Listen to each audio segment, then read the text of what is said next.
السلام علیکم اسٹوڈنٹس، کیسے ہیں آپ؟ سب ٹھیک ٹھاک ہیں؟ امید کرتا ہوں آپ خیریت سے ہوں گے۔ سال دوم لیکچر نمبر 47 ہے۔ اس سے قبل جو لیکچر تھا وہ ناصر کاظمی کی غزل پر مشتمل تھا۔ لیکچر نمبر 47 سال دوم اردو حصہ غزل، جس میں آج ہم اپنی گفتگو کا حصہ جو ہے وہ بنائیں گے تابش دہلوی صاحب کو غزل کو۔ سمارٹ سلیبس کی آخری غزل ہے، جس میں آج ہم نے تابش دہلوی کو ڈسکس کرنا ہے۔ تابش دہلوی 9 نومبر 1911 کو دہلی میں پیدا ہوئے۔ آپ کا اصل نام مسعود الحسن تھا۔ 9 نومبر 1911 کو دہلی میں پیدا ہوئے اور 23 سپتمبر 2004 کو آپ کی کراچی میں وفات ہوئی۔ غزل گو شاعر تھے اور آپ کے زمانے کے شاعر فانی بادیوانی، فراق، یگانہ، اصغر اور جگر جیسی قادور شخصیات ہیں۔ اس وقت ان تمام شعراء کا غزل کے حوالے سے طوطی بولتا تھا ایک بڑا نام تھا۔ جب تابش دہلوی نے اپنی غزل کا آغاز کیا، نیم روز چراغ سحر، غبار انجم، تقدیس، ماہ شکستہ اور دھوپ چھاؤں کے نام سے آپ کے جو کلام ہے وہ شائع ہو چکا ہے۔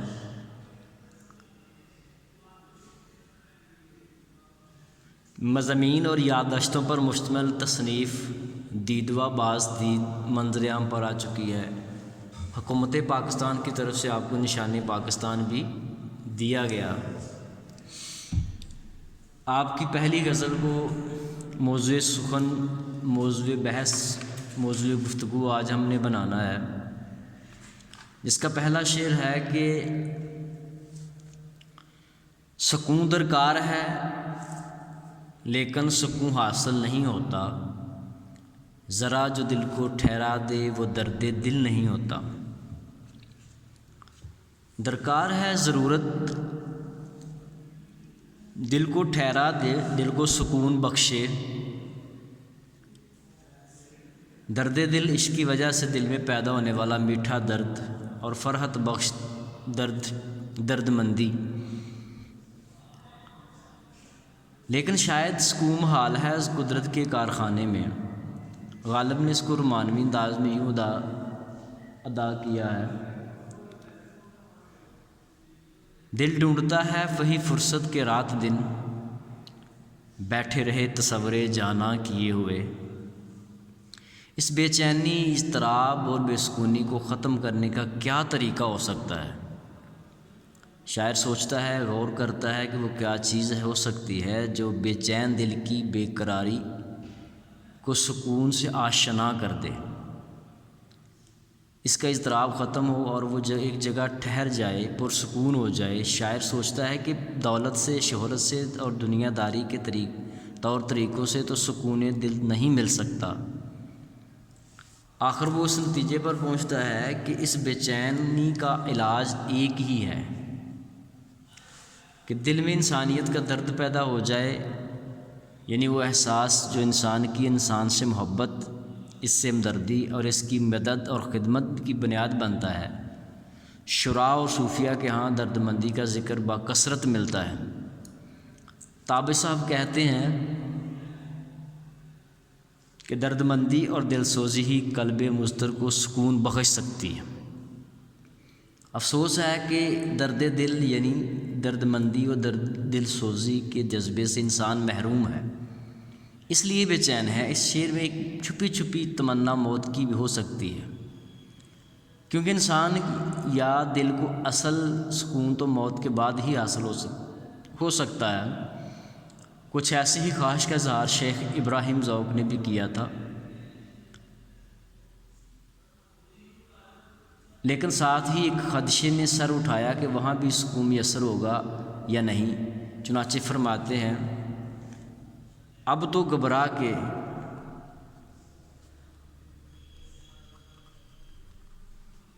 اب تو گھبرا کے یہ کہتے ہیں کہ مر جائیں گے، مر کے بھی چین نہ پایا،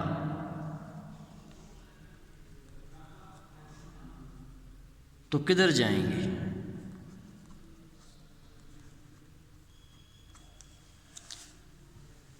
ابراہیم ذو کہتے ہیں کہ اگر مر کے بھی سکون حاصل نہ ہوا تو پھر کدھر جائیں گے؟ سکون درکار ہے لیکن سکون حاصل نہیں ہوتا، ذرا جو دل کو ٹھہرا دے وہ درد دل نہیں ہوتا۔ دوسرا شعر، کبھی جلوائے کبھی ہر جلوائے صد رنگ حاصل تھا نگاہوں کو، کبھی ہر جلوائے صد رنگ حاصل تھا نگاہوں کو، اب اشک خوں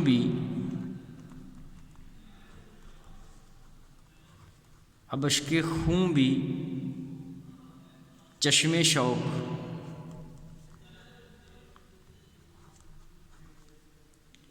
کو حاصل نہیں ہوتا۔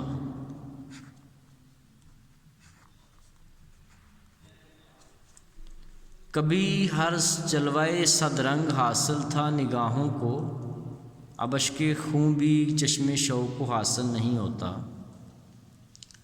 کہتے ہیں کہ ایک وقت تھا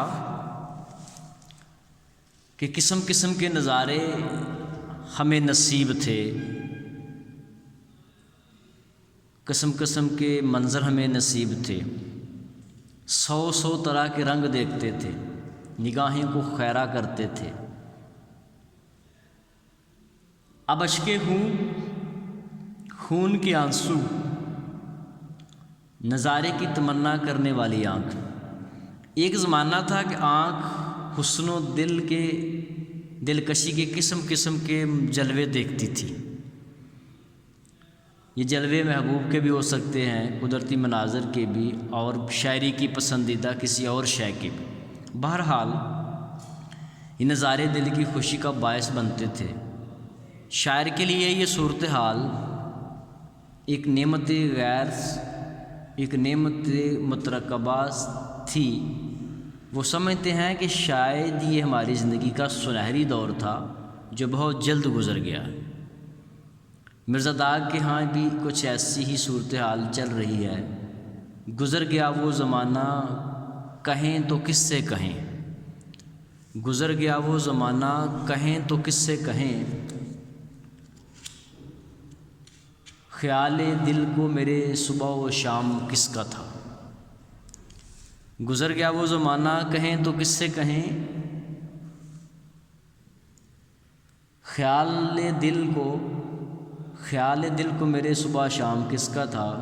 وہی آنکھ جو صد رنگ جلوہ دیکھنے کی عادی تھی، اب اس بات کو ترس رہی ہے کہ خون کا ایک قطرہ ہی اس سے ٹپک پڑے۔ مومن خان مومن یاد آ گیا، اشک آنکھوں میں کب نہیں آتا، لہو آتا ہے جب نہیں آتا۔ اتنی محبت ملی ایک وقت میں کہ ہر چیز خوبصورت لگتی تھی، اور اب سب کچھ جڑ کے رہ گیا، اور آنکھ ایک چھوٹے سے خون کے قطرے سے بھی محروم ہو گئی۔ لیکن یہاں شاعر نے جو تصویر کشی کی ہے، اس میں منتظر آنکھ میں اشک خون بھی خشک ہو چکے۔ شاعر نے ایک اور مشکل اور مایوس کن صورتحال پر پریشانی کا اظہار بھی کیا ہے۔